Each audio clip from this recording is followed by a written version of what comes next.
Welcome back to Les Schwab Tire Center's Outdoor GPS, presented by Fisherman's Marine and Outdoor. Now it's time for your weekend tech tip, brought to you by Chevy Silverado.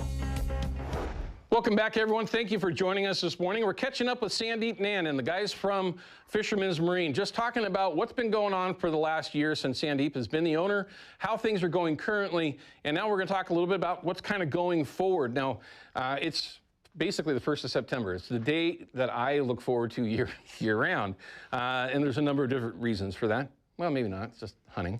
But there's a lot of things that are changing, right? We've got fall Chinook that are around. Now we've got silvers that are going to be working their way up to Columbia, and for that matter, everywhere up and down the coast. The silver numbers, or coho, whatever you want to call them, numbers this year up and down the coast, the potential is to be incredible. At least as it stands now, everything's holding on track. There's going to be a lot of folks twitching. There's going to be a lot of people throwing spinners. It's going to get a little specific as far as gear goes. And since you're running one of those stores, if somebody goes in there today and they want to get whatever for just chasing silvers on the Columbia, are we good? Yeah, like Cole said earlier, we're stocked up with twitching rods, jigs, everything. We're much more prepared going into coho season, like Cole said, than buoy 10. And the nice thing is we got a lot of guys ready to get people set up, take the time, get them a nice rod reel, help them even rig up every once in a while. That's a big key part that those guys love to do, is to get them dialed in and ready to go, so that way all they got to worry about is casting out there and getting the line wet. And then breaking one off so you can go back and buy another one. I'm just saying. It's not that I have all of them as a sponsor here. Yeah, I do. Sorry. It's just an easy way to get more of them sold. Along with that, you mentioned that there's an upcoming derby as well. Fisherman's has been known for the Spring Chinook Derby for years, and then, of course, Coho Derby. When does that start? Right. We're not quite sure on dates yet. It'll probably be around the 15th, and we'll run it for about a month, or at least until, I'd say, the end of October. Gotcha. Right. And it's just a small in-house derby. Bring in your fish, gutted, legal fish, of course. No boots. Right. And then it's just going to be best first, second, third winner, and then we usually do a weekly prize as well. All right, very good, because we're, at least where you are, there's going to be folks a couple of blocks away that are going to try to target silvers. Right, yeah. Now, that can be one of the most frustrating spots on the planet to try to catch a silver. But if they turn on and you're there when you're supposed to be there, trolling, casting, whatever it might be, it can be pretty darn good fishing. And then you can take it right over and get it weighed in. Get it weighed in, get your picture, post it on Facebook. So don't hesitate, man. A lot of people, we've had small fish win it too. Every fish counts. Right. Exactly. Every fish counts. And that's at all three of the locations? Yeah. Correct. Okay. Right. So, and if somebody catches one over on the coast, they can bring it over? Just bring it on in. Okay, because this is going to happen. Keep it clean. Keep it fresh. It's your fish. Take It's care going to of it. be, you're going to get this. You're going to have a guy that's out there with the all fishery keeper, saltwater. They're going to come in. There's going to be one with a big old thumb on the back of the thing. Hey, it's a legal fish, right? Yeah. You got maybe show you where you were, whatever. Just I check don't your care. tag. That's really it. Yeah, just make sure you're all good so nobody gets themselves in trouble, especially you guys.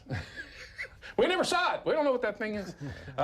For you, as we get into your second second winter, what are you kind of looking, or are you even looking forward to anything in particular with the stores and maybe going out and doing some hunting or fishing yourself? Well, for me personally, I would love to go out at least one more fishing trip. I want to go more this year, but at least one in the fall time.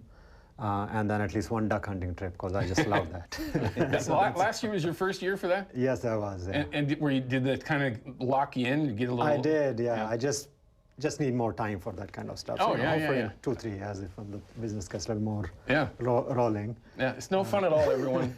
Don't worry about it. It's no fun. This winter we'll get you in on a cast and blast trip. Oh yeah. Oh yeah. If you haven't done that before, you know what a cast and blast is? I don't. Okay, where you go fishing, right? And you go catch yourself some fish, whatever species, it could be anything. And then you go do a duck hunt or a goose hunt or a pheasant hunt. So you got your cast and you got your blast. So cast and blast is one of the funnest things to do. Yeah. And it's not easy. But we've got the right area. We do. There's a lot of options for that. Yourself, you're a bird hunter. Do you do any big game hunting? A little bit, but most of my time is spent either over east hunting chukars or pheasants, or on the west side playing with grouse or ducks. Okay, very good. Where do you spend most of your time chasing ducks around? Public land, private land? Public. Okay, yeah. Gotcha. Yeah, or on the river. Gotcha. Yeah. We won't say what river. No. We won't say what part of the world either, because it's no fun. You don't want to get into that stuff at all. Now, you said that you might go out and do some hunting. I've done some so duck you're a hunting in the fisherman. past. I fish, bass, trout a lot. I've gotten my bearing right with salmon. We got a lot of guys at our Oregon City team that have taken me out quite a few times. Very avid fishermen there. So getting that experience, gaining that knowledge is always super awesome. And having the resource to do that is a privilege in itself. So now, before I forget, one of the questions that we've got in the past, and since I've got you here in the studio, are some of the newer manufacturers that are around. If there's any of them that might be watching, they're like, God, I would love to be able to sell my gear through Fisherman's. Absolutely. What's the best way that they can do that? Do they just reach out blindly, or do they look for you specifically? Just shoot an email to buyer@fishermans-marine.com. Simple as that. All right, that's Say, pretty hey, simple. Take a look at this. Okay, and it's just a process of getting a chance to put those products in front of you, giving you an idea of what it is that they accomplish, and then you kind of go from there? Right. What it is that we have and what it is that we can do. If there is a way that we can work together, then fantastic. And what would be something that might just say, no, too small of a company, a product that we can't use, or what do you look for? I mean, it's got to fit into the Northwest. Okay. It really does. I mean, we are a Northwest company. We fish, we hunt, we do everything else here. And the Northwest, it's got to apply to our fisheries and our community. Yeah, and we're certainly, like we mentioned earlier, not necessarily a niche, but we're certainly a very specific world. I mean, how long did it take us to have Shimano make us the left-hand reel? They did it for us, but it took us a little while. Jeez, man. I mean, forever. Right. It took right.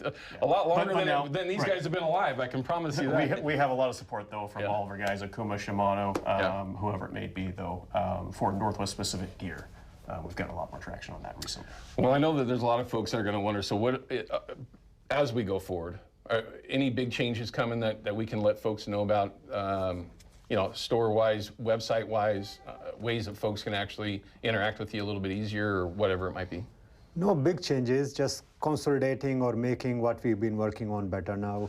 Whether we already discussed about inventory, store, customer service. We have amazing store managers now. I think Brendan is a new store manager, but been doing a great job. We have Tony at Delta Park, and she's been great. And then Eric and Sue at Tiger. So all our team is really good right now. All the assistant managers and Junior as the general manager. So that's been a lot of his new team, like new managers, not new to Fisherman. So that's just working on that. There is a continuing on our e-commerce, we got into it, but with so much other stuff going on, we couldn't keep our inventory in check. So getting the inventory done so that e-commerce orders can be, if the store pick up, or we don't have to cancel orders and all that. So because that we had to do some of that, but everything just takes time. We got a new system now, Shopify instead of the old system. That took some time, and now we have better reporting. So I feel like we are in a place now that next year would be much smoother. A lot of changes have been done, a lot of learnings have been done. Not that there won't be new challenges, but I feel like we are going on in a much better place next year going forward. So that all makes absolutely perfect sense. You can't come into a new business and have it run at 100%. And anyone that thinks that's even possible, it just explains the fact that you might not understand what's going on in the background as you're trying to maintain a very large company here in the Northwest. And we all want to know that because we love you guys. Especially coming in during this time. I feel like this is the hardest time and it's not just fishing. I talked to different reps, whether in the fishing reps or climbing or bike industry, like all over outdoor retail has taken a big hit. Yeah. Many of them are saying after 2008 we have seen the biggest drop. Yeah. And because of that, some of the few different small businesses I know in the industry that have gotten closed. So it's a big. Well, hold on to that thought. I got to cut to a quick break. When we come back, we got your deal of the week for you, and we're going to say goodbye to the guys and finish up with his thought in just a few minutes.